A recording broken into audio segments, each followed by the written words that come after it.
sermón pasado fue más bien introductorio, preparativo, con la finalidad, ¿cierto?, de sacar un mayor provecho a nuestro texto. ¿Ya? Y al respecto vimos, quiero darle un pequeño resumen de lo que vimos la semana pasada. La semana pasada vimos el panorama general de esta nueva sección, la tercera sección del capítulo 1 de Timoteo.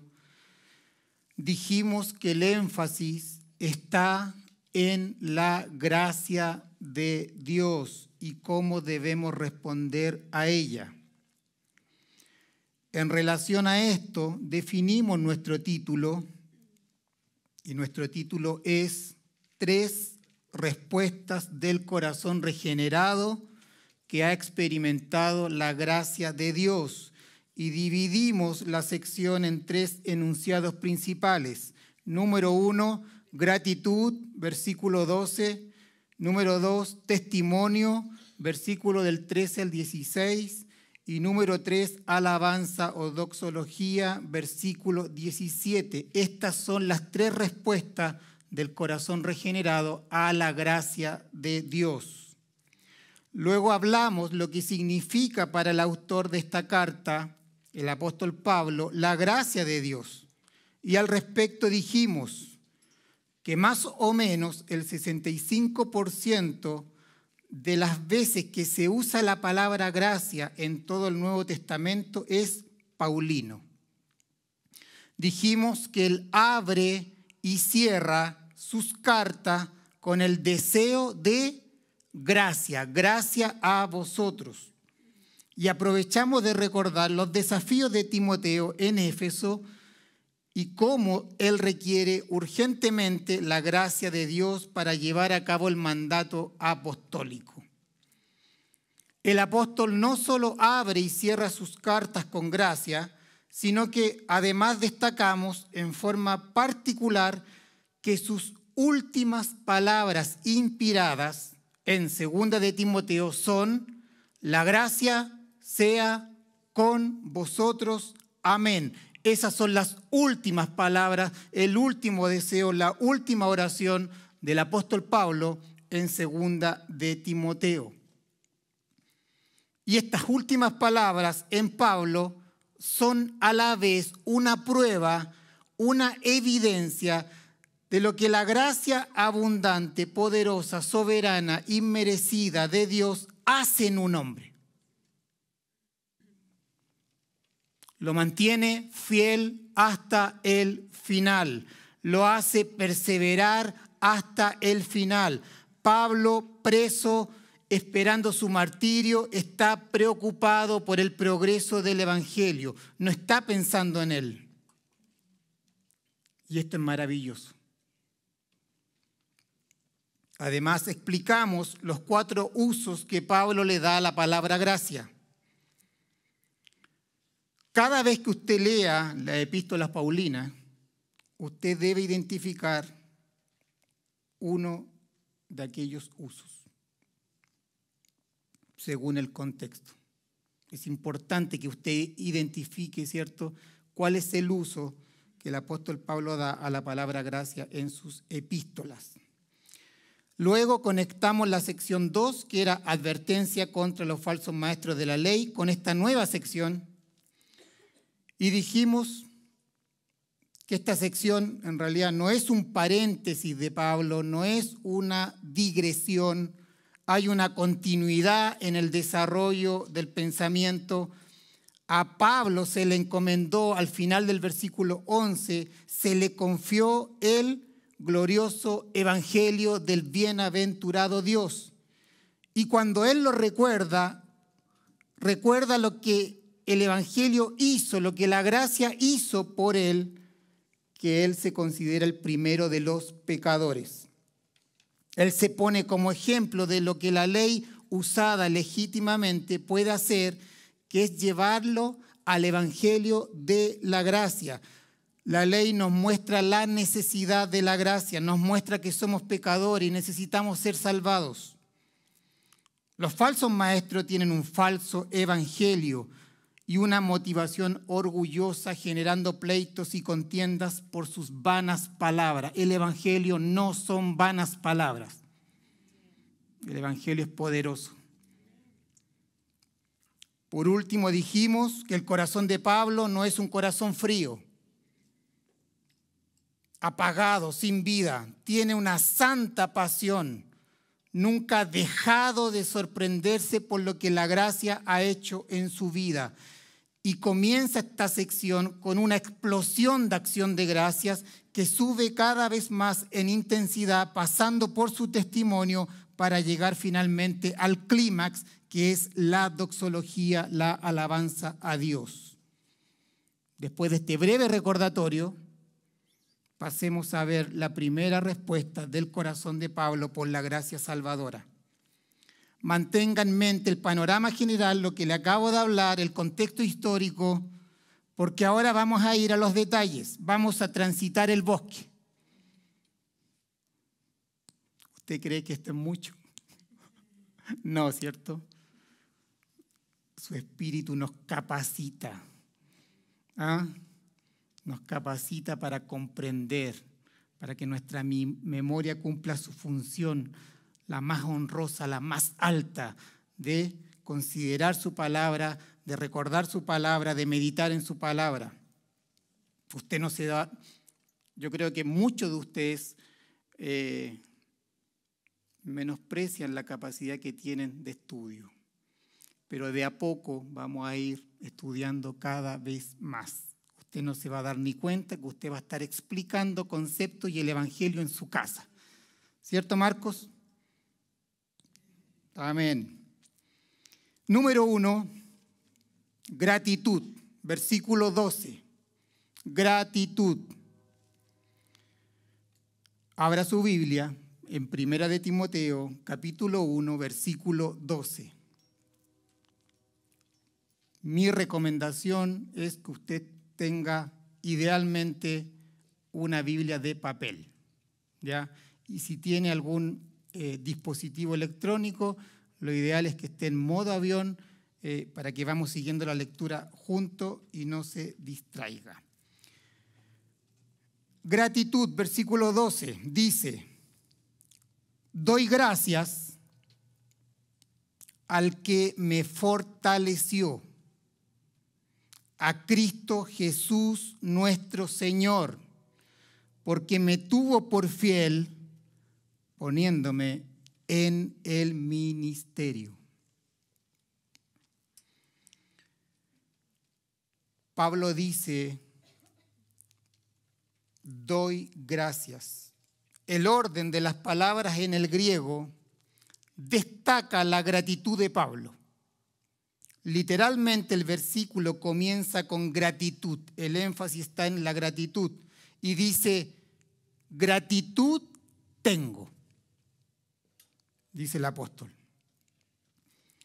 Pablo tiene gratitud. La gracia hace que tengamos gratitud. Solo la gracia hace eso posible. Solo la gracia hace que tengamos verdadera gratitud. Solo la gracia hace que el corazón sea agradecido. Y esta gratitud no es temporal. Es una gratitud eterna.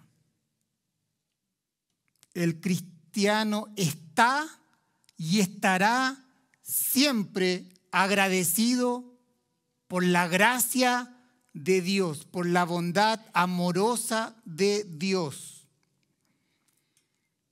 Por toda la eternidad, usted, sí, usted, va a alabar la gloria de Dios, va a alabar la gracia de Dios. Eso haremos por toda la eternidad. vamos a estar eternamente agradecidos por toda la eternidad. Y es mejor comenzar acá. Usted no va a llegar al cielo como que si en su vida terrenal hubo una discontinuidad. Usted va a continuar haciendo lo que hace en esta tierra, agradecer la abundante riqueza de la gracia de Dios. En Efesios capítulo 2, versículo 7 dice, para mostrar en los siglos venideros las abundantes riquezas de su gracia en su bondad para con nosotros en Cristo Jesús. Entonces el cristiano tiene gratitud como respuesta al contemplar su propia indignidad y la bondad amorosa de Dios. Él nos ha salvado. Él nos ha rescatado. La causa de la salvación es su gracia, su bondad amorosa, esta perfección divina. Cuando miramos a Dios, cuando miramos a la Trinidad, debemos ver su gracia, su bondad amorosa. Desde esa bondad fluye el don que hemos recibido. Debemos dar gracias por su gracia.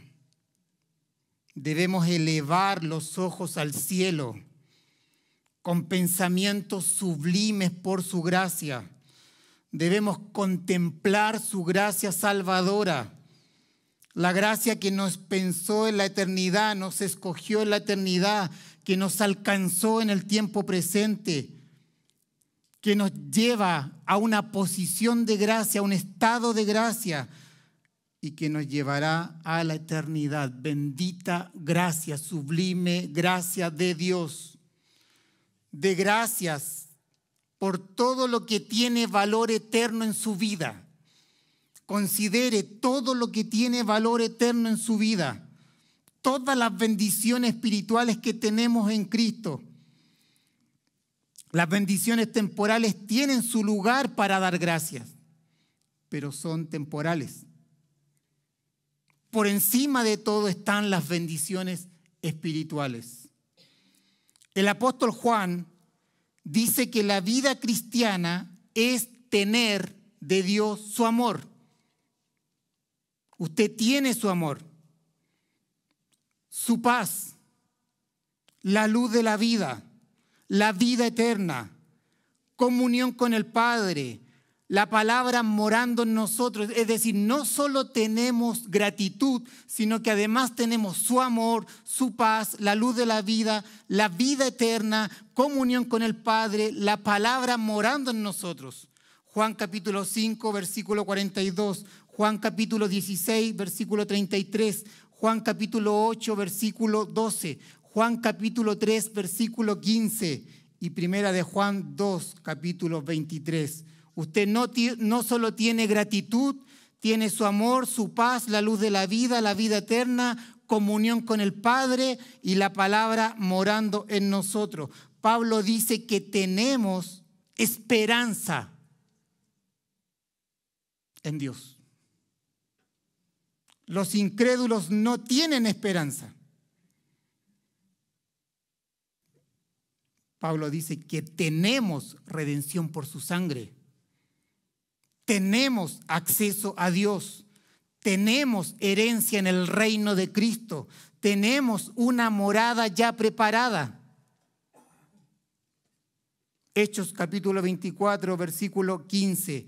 Primera de Tesalonicenses capítulo 4, versículo 13. Colosenses capítulo 1, versículo 14. Efesios capítulo 2, versículo 18. Segunda de Corintios capítulo 5, versículo 1. El cristiano tiene, mire sus manos, mire su vida. La gracia de Dios, las riquezas de su gracia nos hace ser ricos espiritualmente. El cristiano abunda en bendiciones espirituales en Cristo por gracia. Vivimos en un estado de gracia. Somos objeto, escuche esto, objeto de la actividad personal, amorosa de Dios hacia nosotros permanentemente. Tenemos todo lo que necesitamos. Segunda de Pedro 1:3, como todas las cosas que pertenecen a la vida y a la piedad nos han sido dadas por su divino poder, mediante el conocimiento de aquel que nos llamó por su gloria y excelencia. Tenemos a Cristo, tenemos su gracia, somos herederos. Su gracia inmerecida nos hace ser ricos en Cristo.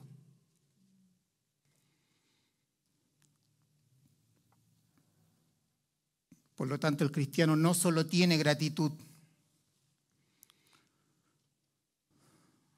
Pablo dice, gratitud tengo. Y cuando usted da gracias, porque tiene, es imposible que no tenga gracias, acciones de gracias. Cuando Pablo está dando gracias, usted debe saber que Pablo está orando.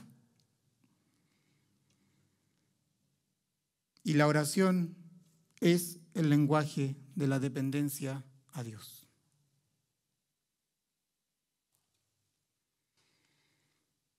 El hombre por creación depende absolutamente de Dios. El hombre previo al pecado tenía un corazón que reflejaba la dependencia a Dios. Su corazón era humilde. El hombre estaba en plena comunión con Dios. Pero como hemos dicho, la raíz de todo pecado es el orgullo. La independencia de Dios. El hombre separado de Dios. El hombre siendo Dios. Eso fue lo que hicieron los representantes de la raza humana, Adán y Eva. Quisieron ser como Dios. Engañados por la serpiente, pecaron, desobedecieron, no se sometieron a la voluntad de Dios. Y en ese estado pecador, orgulloso, el hombre no reconoce a Dios. El hombre no considera a Dios. El hombre es autosuficiente. Todo es mérito propio, todo es obra de sus manos, todo es de su propia sabiduría, sus propias fuerzas. En sus planes no está Dios, porque el hombre está muerto para Dios, es ignorante, vive en tinieblas. Y en ese estado, amados, no hay acciones de gracias.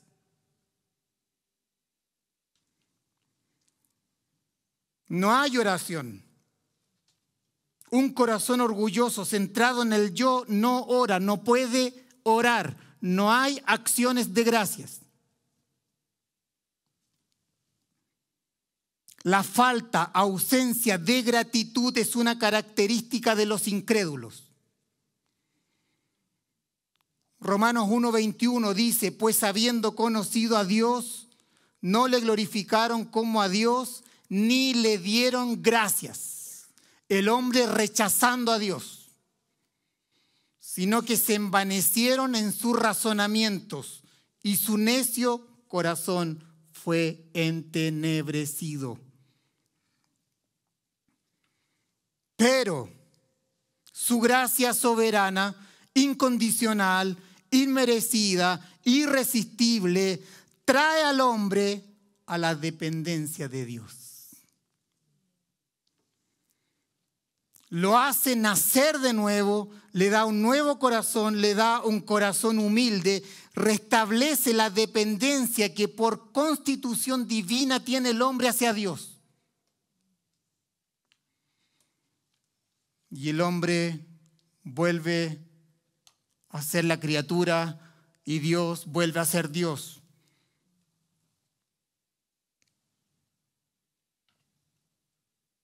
El hombre vuelve a dejar que Dios sea Dios por la obra de su gracia. Porque, amados, el hombre no fue hecho para vivir separado de Dios.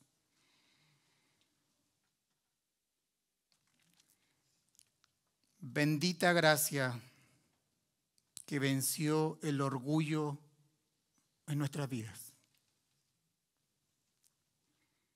Venció el pecado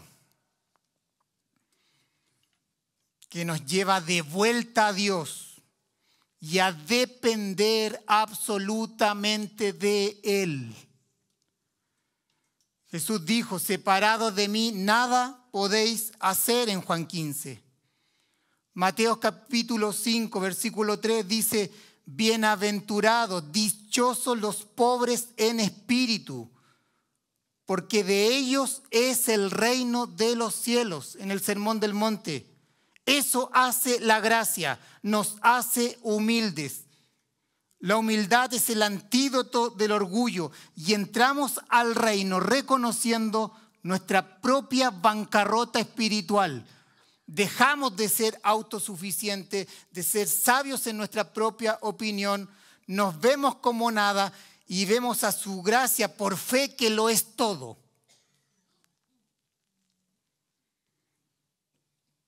Todo es obra de la gracia, por su palabra y su espíritu.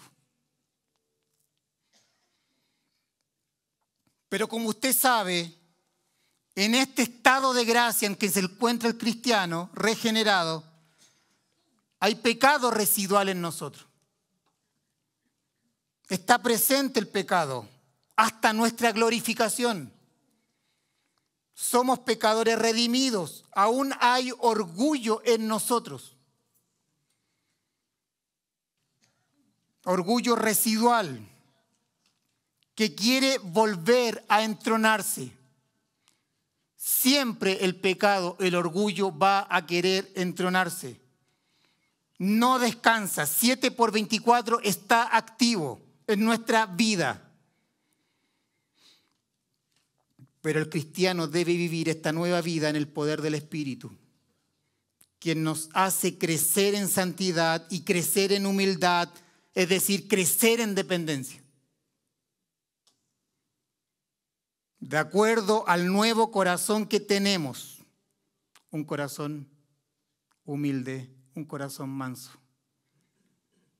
para que Él pueda vivir su vida en nosotros.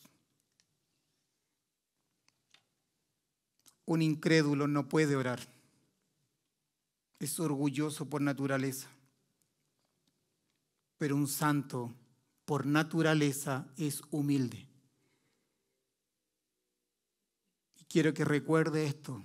Un santo por naturaleza, la esencia misma de un santo es la humildad, en la nueva vida que tenemos en Cristo. Y aun cuando lidiamos con el pecado residual, el orgullo, el santo va creciendo en humildad, en dependencia a Dios. Va conociendo, de esto se trata la vida eterna, conocer a Dios. Vamos conociendo más quién es Dios. Y lo que la gracia hizo por nosotros, vamos conociendo quiénes somos nosotros, quién es Él y qué hizo Él por nosotros. E inevitablemente el santo va creciendo en su vida de oración. Cuando un santo no crece en oración, va creciendo en orgullo. Y esto es grave. No hay palabras de gratitud. No hay nada que pedir. Crece la autosuficiencia. No hay alabanza. El pulso espiritual de un cristiano es su oración. Robert Murray McCheyne dice, ¿deseas humillar a un hombre? Pregúntale acerca de su vida de oración. Todos estamos al debe en la oración. Orar es un arduo trabajo. la carne, el pecado residual, se va a oponer con todas sus fuerzas. No solo va a impedir que entres a tu habitación, cierres la puerta, sino que va a intentar gobernar tu oración de principio a fin, para que sea una oración egoísta. Todos luchamos con la oración. La oración es vital, amados. Lo vuelvo a repetir y me encanta esta definición. La oración es el lenguaje de la dependencia. La oración es comunión con Dios. La oración es la conciencia que estamos unidos a Dios permanentemente. Vivimos conscientes de esa realidad espiritual, de nuestra unión con el Dios Trino. La oración es la comprensión de quiénes somos realmente y quién es Él.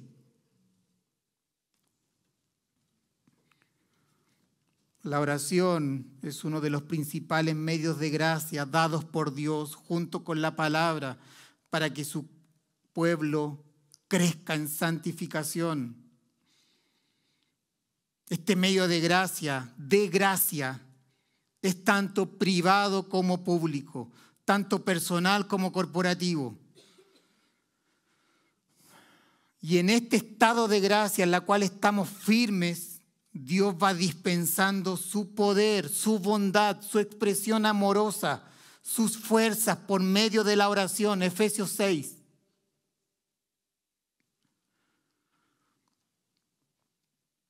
No utilizar este medio de gracia es dejar los recursos divinos en el cielo.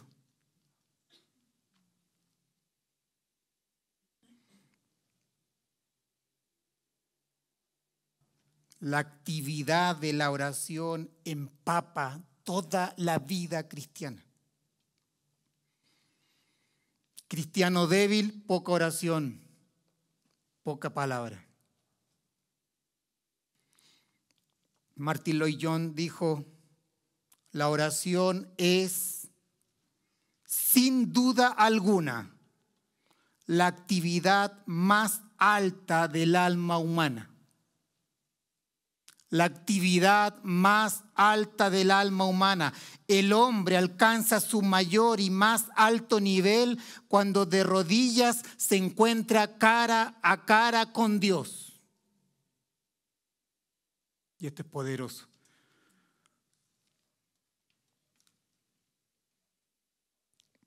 Pablo está orando. Pablo está agradeciendo. Pablo tiene gratitud. Gratitud tengo, dice Pablo. Pablo no está pensando en voz alta. Pablo no está hablando consigo mismo. No son palabras al aire. Pablo está orando, dando gracias. No es mecánico, no son palabras sueltas sin sentido, no son vanas repeticiones, tienen sustancia. No es un ejercicio meramente de la mente, sino del corazón y de la voluntad. Pablo es consciente que su vida está en comunión con Dios, de que él experimenta segundo a segundo la gracia de Dios. Es consciente de Dios. ¿Me está escuchando?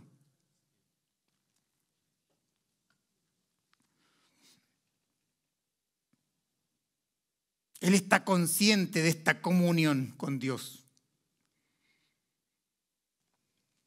En forma permanente, ininterrumpida, sus palabras están dirigidas a la deidad.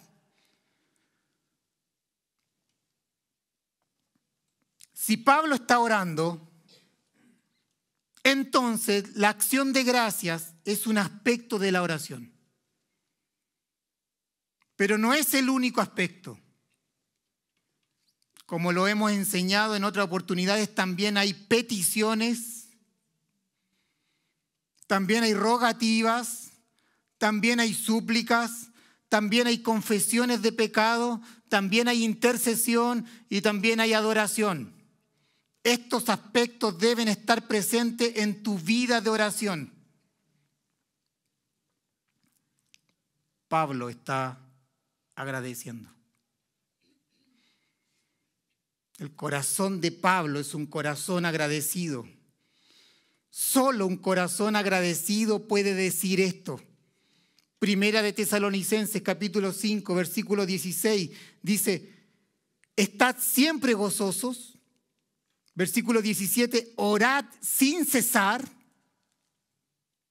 Versículo 18, dad gracias en todo, porque esta es la voluntad de Dios para con vosotros en Cristo Jesús. Dice, dad gracias en todo.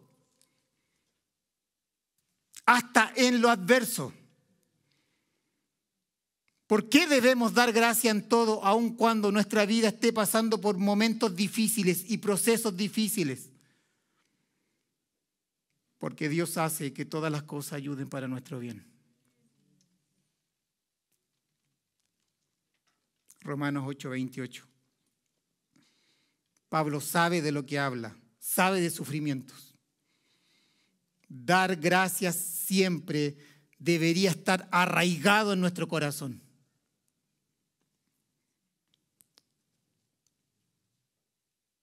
Efesios 5:20 dice, dando siempre gracias por todo al Dios y Padre en el nombre de nuestro Señor Jesucristo. Dando siempre gracias, no ocasional, por todo, por lo bueno y por lo malo. Cualquiera puede dar gracias por los alimentos, pero otra cosa es agradecer por las tormentas de la vida. Para eso requieres un entendimiento espiritual, para saber que Dios está obrando providencialmente en tu vida y que todo lo está tornando para bien.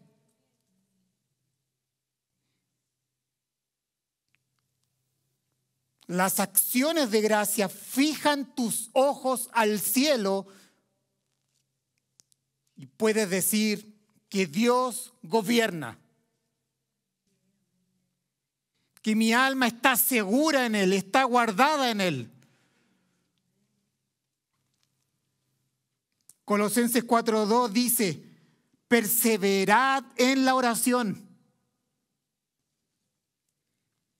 velando en ella con acción de gracias. Un aspecto esencial en la oración, las acciones de gracia. Primera de Timoteo capítulo 2 versículo 1 dice, exhorto ante todo a que se hagan rogativas, oraciones, peticiones y acciones de gracias por todos los hombres. Pablo es un hombre de oración. Pablo tiene un corazón lleno de gratitud, rebosante de gratitud.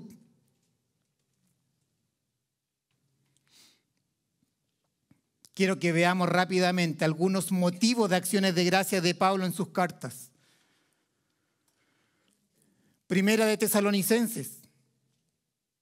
Después de la salutación, después del deseo de gracia y paz. En el primer capítulo, versículo 2 dice, damos siempre gracias a Dios por todos vosotros, haciendo memoria de vosotros en nuestras oraciones, acordándonos sin cesar delante del Dios y Padre nuestro, de la obra de vuestra fe, del trabajo de vuestro amor y de vuestra constancia en la esperanza en nuestro Señor Jesucristo. Damos gracias a Dios por nuestros hermanos. Damos gracias a Dios por nuestros discípulos. Pablo les hace saber a sus hermanos que ora por ello con acción de gracias. ¿Y por qué da gracias? Por la obra de vuestra fe, por el trabajo de su amor y por la constancia en la esperanza en nuestro Señor. Ahí tiene algunos motivos para dar gracias por los hermanos.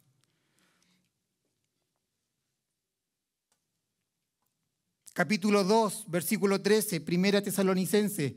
Por lo cual también nosotros, sin cesar, damos gracias a Dios,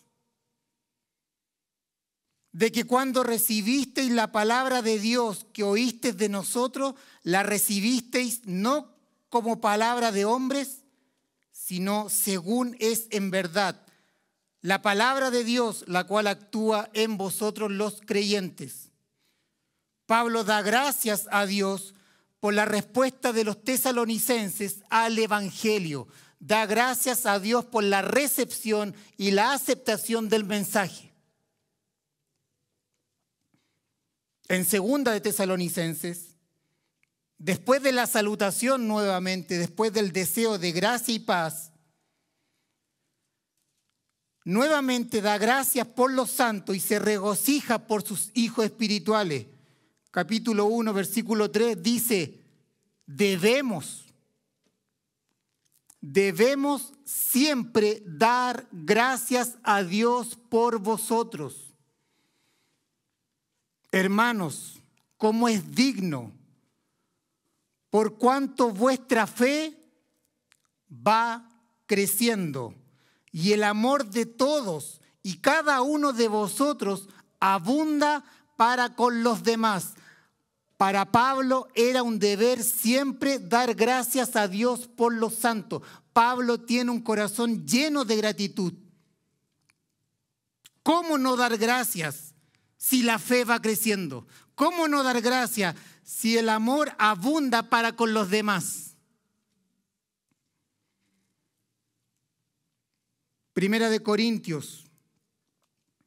Nuevamente, después de la salutación y del deseo apostólico de gracia y paz,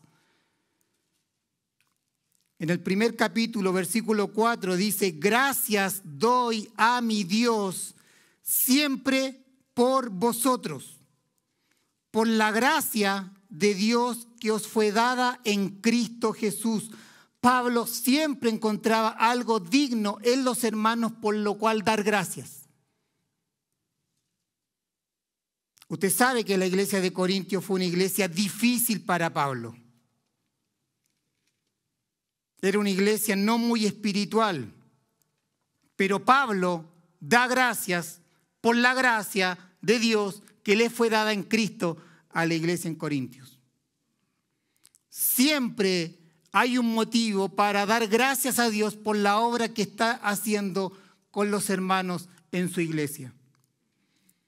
En Romanos dice nuevamente, después de la salutación del deseo de gracia y paz, capítulo 1, versículo 8, primeramente doy gracias a mi Dios mediante Jesucristo con respecto a todos vosotros de que vuestra fe se divulga por todo el mundo. Quiere decir por todo el imperio romano. En Efesios, capítulo 1, versículo 15, nuevamente, por esta causa también yo, habiendo oído de vuestra fe en el Señor Jesús y de vuestro amor para con todos los santos, mire lo que dice, no ceso de dar gracias por vosotros, haciendo memoria de vosotros en mis oraciones. Ora, dando gracias al Padre por la fe en el Señor y el amor para con todos los santos. La fe engendra amor. La fe verdadera siempre tiene como fruto el amor sacrificial. En Filipenses, capítulo 1, versículo 3, nuevamente el apóstol Pablo, doy gracias a mi Dios siempre que me acuerdo de vosotros. Se acuerda de ellos y da gracia. El recuerdo de ellos, solo el recuerdo de ellos es motivo de acciones de gracia. Versículo 4, siempre en todas mis oraciones rogando. Y aquí hay un componente en la oración, dice, con gozo, por todos vosotros. Para Pablo era un deleite orar por ellos. No era una pesada rutina. Pablo era un hombre de oración y oraba con gozo. Las acciones de gozo las acciones de gracia eran con gozo. Da gracias por la obra de la gracia de Dios en la iglesia. Versículo 5 de Filipenses, por vuestra comunión, por vuestra participación en el Evangelio, por eso está dando gracias desde el primer día hasta ahora. Filemón, luego de la gracia y paz, versículo 4, capítulo 1, doy gracias a mi Dios haciendo siempre memoria de ti en mis oraciones, porque oigo nuevamente del amor y de la fe que tienes hacia el Señor Jesús y para con todos los santos. Una fe productiva, una fe genuina tenía Filemón, y el apóstol Pablo da gracias al Padre por esta fe y este amor. Primera de Timoteo, capítulo 4, versículo 3, hablando de los falsos maestros en Éfeso. Dice, prohibirán casarse y mandarán abstenerse de alimentos que Dios creó para que con acción de gracias participasen de ellos los creyentes y los que han conocido la verdad. Porque todo lo que Dios creó es bueno y nada es de desecharse si se toma con acción de gracia. Pablo nos enseña a que debemos dar gracias por el matrimonio y por los alimentos. Segunda de Timoteo, capítulo 1, versículo 3, dice nuevamente, doy gracias a Dios, al cual sirvo desde mis mayores con limpia conciencia, de que sin cesar me acuerdo de ti. En mis oraciones noche y día. Se está recordando de quién, de Timoteo, de su amado hijo en la fe. Nuevamente Pablo en sus últimos días está orando en una sombría celda, enfrentando la muerte, sin quejas. Y recuerda a quién, recuerda a Timoteo. Y sabe que Timoteo necesita la oración. Si usted continúa leyendo hasta el versículo 5, él da gracias a Dios por Timoteo, por su servicio, por su lealtad y fe en el pasado y sus raíces comunes en la fe. El corazón del apóstol es un corazón lleno de gratitud.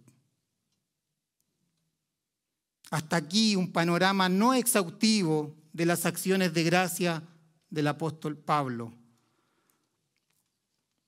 sin considerar los motivos de nuestro texto y versículo. Pablo es un hombre agradecido, tiene gratitud, es un hombre de oración. Agradecido estoy, dice Pablo. Ahora, ¿a quién va dirigida la acción de gracias? La acción de gracias va dirigida a Cristo Jesús, nuestro Señor. Pablo tiene gratitud y esta gratitud va dirigida a Cristo Jesús, nuestro Señor. Literalmente dice a Cristo Jesús, el Señor de nosotros. Ahora, generalmente Pablo, cuando ora, se dirige a Dios Padre. Ese es el patrón bíblico para orar. Dirigimos nuestras oraciones al Padre en el nombre de Cristo y en el poder del Espíritu Santo. Este patrón refleja la naturaleza trinitaria de la gracia salvadora, de la salvación. El Padre escoge, el Hijo redime y el Espíritu Santo aplica la redención. Nuestro Señor dijo en Mateo 6:9, Padre nuestro que estás en los cielos, santificado sea tu nombre. Nuestro Señor dijo en Juan 14 y Juan 15, y nos ordena a orar en su nombre, porque en Él tenemos comunión con el Padre. Y Efesios 6 nos dice que debemos orar en todo tiempo en el Espíritu. Esa es la forma general, ese es el patrón bíblico. Pero en esta oportunidad, Pablo dirige su gratitud a Cristo. La oración de acción de gracia está dirigida a Cristo Jesús. Pablo está reconociendo la divinidad de Cristo Jesús, que Él es Dios, que es verdaderamente Dios y verdaderamente hombre. Recuerda que la Trinidad son 3 personas, pero uno en esencia. No son 3 dioses, es un Dios. Dios Padre, Dios Hijo, Dios Espíritu Santo. Ellos merecen adoración, honra y gloria. Por lo tanto, el apóstol Pablo sabe que Jesús, el Cristo, es Dios y ora y dirige su gratitud a Cristo. Por lo tanto, no tenga temor en dirigirse a Cristo en oración. Pablo lo hace en esta oportunidad, pero usted debe ser consciente a quién de las personas de la Trinidad le está orando. Cada persona de la Trinidad tiene una función, un ministerio, un rol en el plan de salvación que se debe considerar al orar. En otra ocasión, Pablo también le ora a Cristo para que éste le quite el aguijón de la carne. Dado por Cristo, ¿para qué? Para mantenerlo humilde en el ministerio. Segunda de Corintios, capítulo 12, versículo 8. Dice, respecto a lo cual 3 veces he rogado al Señor que lo quite de mí. Esteban en Hechos 7, después de su gran discurso, que termina en su lapidación, en su martirio, el primer mártir de la iglesia primitiva, dirige sus últimas palabras a Cristo, el Cristo glorificado, a Jesús. Hechos 7, versículos 59 al 60, dice, y apedreaban a Esteban mientras él invocaba y decía, Señor Jesús, recibe mi espíritu. Y puesto de rodillas, clamó a gran voz, Señor, no les tomes en cuenta este pecado.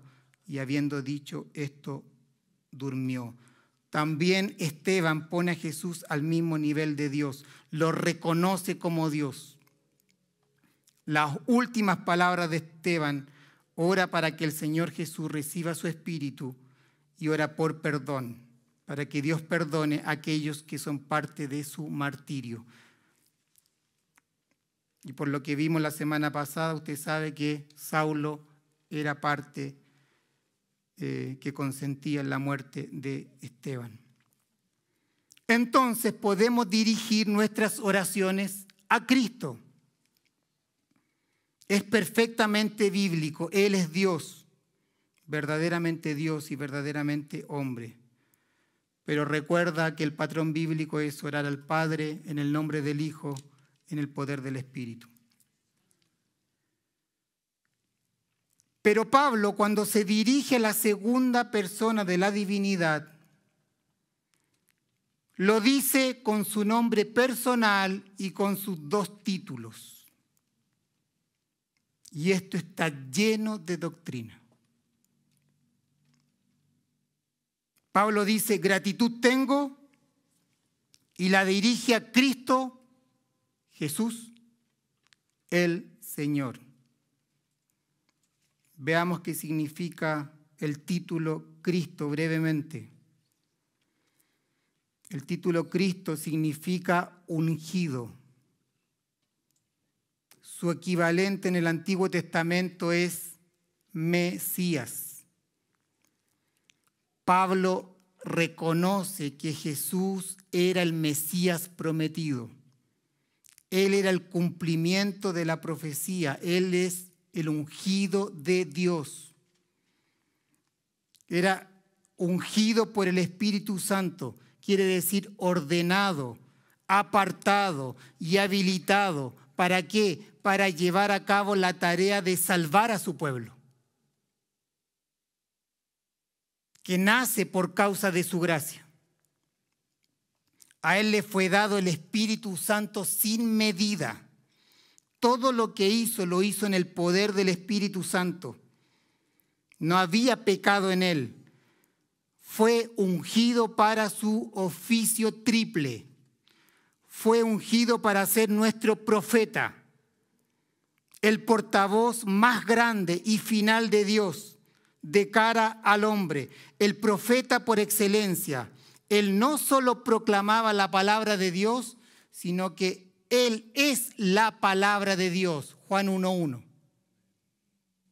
Hebreos dice, en los últimos días nos ha hablado por el Hijo. Fue ungido para ser nuestro compasivo, único, gran sumo sacerdote, el mediador entre Dios y los hombres. Representó a su pueblo de cara a Dios y se ofreció a sí mismo por los pecados de su pueblo para satisfacer la justicia de Dios. Y hoy continúa su trabajo como fiel intercesor en el cielo, en el trono de Dios por su iglesia. Fue ungido para ser rey, rey eterno, rey de reyes. Reinará por siempre. Él tiene el cargo político más alto en el universo. Nuestro Cristo, nuestro Mesías, no solo es nuestro profeta, no solo es nuestro sacerdote, sino que también es Rey de Reyes.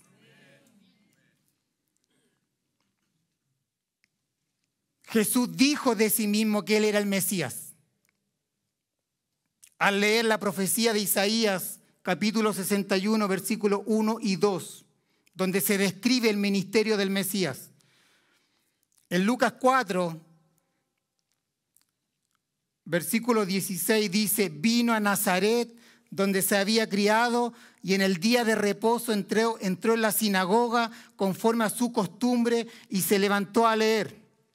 Y se le dio el libro del profeta Isaías, y habiendo abierto el libro, halló el lugar donde estaba escrito, el Espíritu del Señor está sobre mí, por cuanto me ha ungido para dar buenas nuevas a los pobres. Me ha enviado para sanar a los quebrantados de corazón, a pregonar libertad a los cautivos y vista a los ciegos, a poner en libertad a los oprimidos, a predicar el año agradable del Señor. Y enrollando el libro, lo dio al ministro y se sentó, y los ojos de todos en la sinagoga estaban fijos en él, y comenzó a decirle, hoy se ha cumplido esta escritura delante de vosotros. Él dijo, yo soy el Mesías.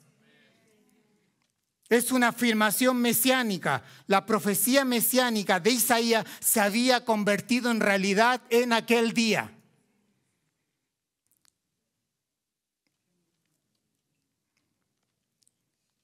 Gratitud tengo, dice Pablo.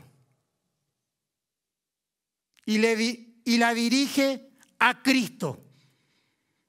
Todo esto significa Cristo. Todo esto está en la mente apostólica. Todo esto es una realidad en su vida. Pero no solo dice Cristo. Él dice Jesús.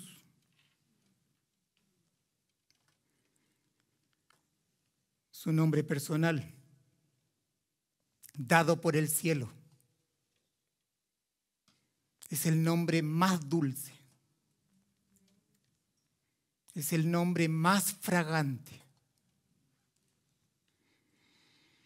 que expresa brevemente su obra y su función salvadora, para lo cual fue ungido, el Mesías. Significa, Él salvará ciertamente. Significa, Jehová es salvación, que nos lleva al título Salvador.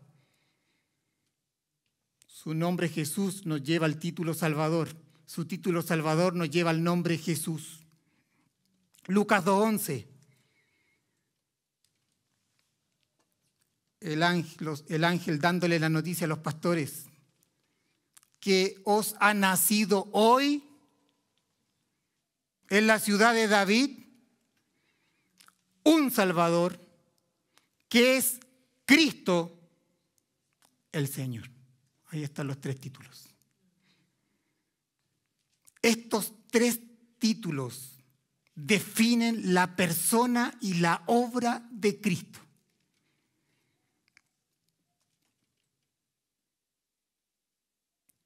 El nombre Jesús, Jehová salvación, Él salvará ciertamente, indica que nadie se puede salvar a sí mismo. Que la salvación siempre viene de Dios.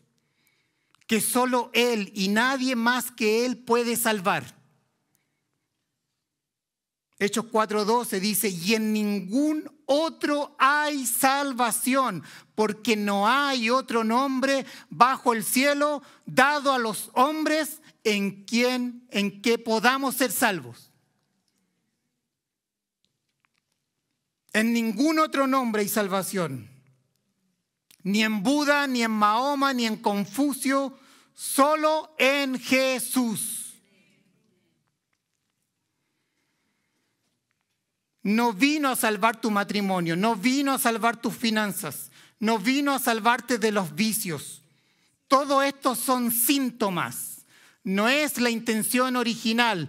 El pecado es la raíz. Él vino a salvar a su pueblo de sus pecados. Todo el mundo necesita salvación, todo el mundo está en pecado, todo el mundo está en peligro, requiere ser salvado. Salvado de la ira santa y justa y divina de Dios. Todo el mundo necesita el milagro de los milagros, salvación de los pecados, y la gracia de Dios tiene esa especialidad. Gratitud tengo, dice Pablo, y la dirige a Cristo, Jesús, y luego dice el Señor. Otro título, el título Señor, título de la deidad, habla de su soberanía. Señor en griego, Kyrios, supremo en autoridad. Amo, Señor, título de respeto, de gobierno. Es la segunda persona de la Santa Trinidad, Dios manifestado en carne, quien fue exaltado hasta lo sumo, verdadero objeto de adoración. Él nos hizo, nos compró, nos redimió con su preciosa sangre. Le pertenecemos en cuerpo, en alma, en vida y muerte. Y por toda la eternidad le debemos fidelidad. Él es nuestro Señor.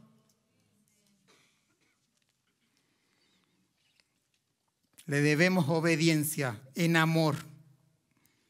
Tiene todo el poder.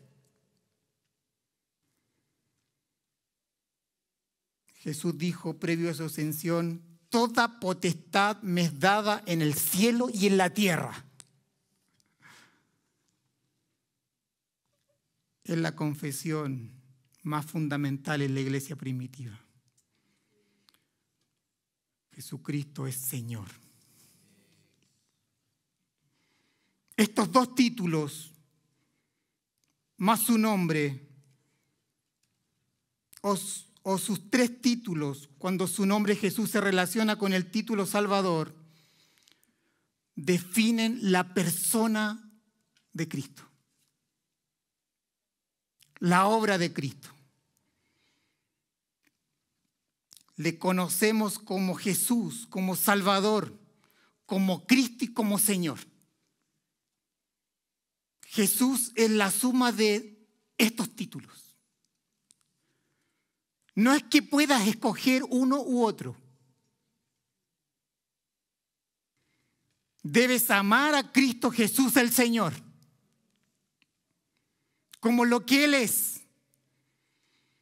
No puedes conocerlo como Salvador si primero no lo conoces como Señor, si no te rindes a Él. Debemos renunciar a nuestra vida, entregarle a Él. Debemos perder nuestra vida, someter nuestra vida y estar bajo su autoridad para recibirlo como Salvador. Somos esclavos, doulos, por amor a Él. Muchos quieren a Jesús el Salvador, pero no lo quieren como Señor.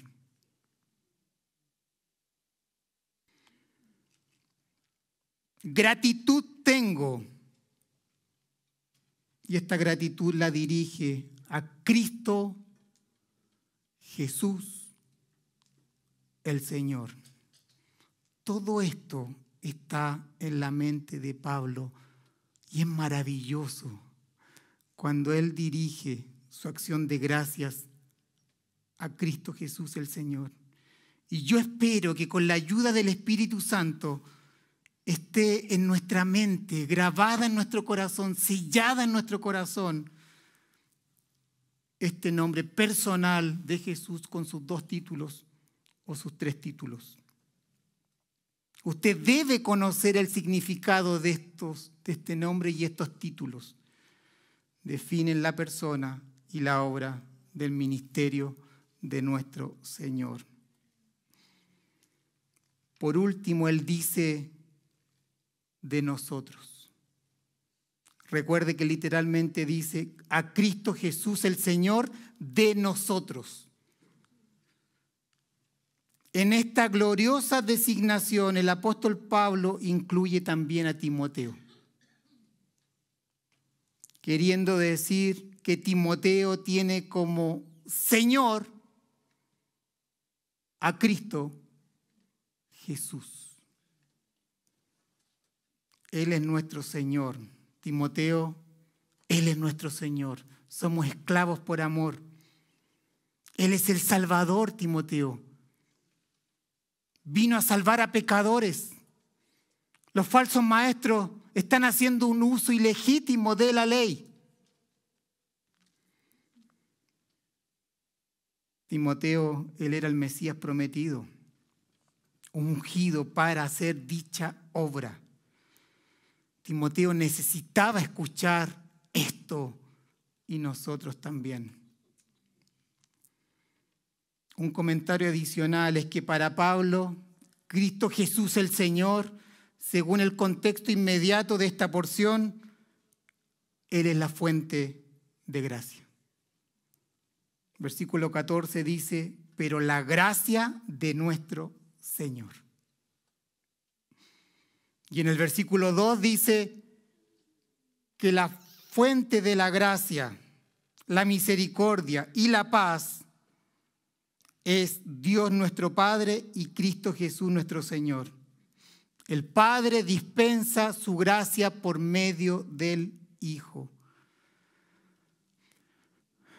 Por lo tanto, Pablo está agradecido y dirige su oración, sus acciones de gracia a Cristo, quien es la fuente y mediador de la gracia divina. Pablo estaba permanentemente agradecido del Señor. Tengo gratitud, dice Pablo, y dirige su gratitud a Cristo Jesús el Señor. ¿Cuáles son los motivos de su acción de gracias? Lo veremos en nuestra próxima impartición.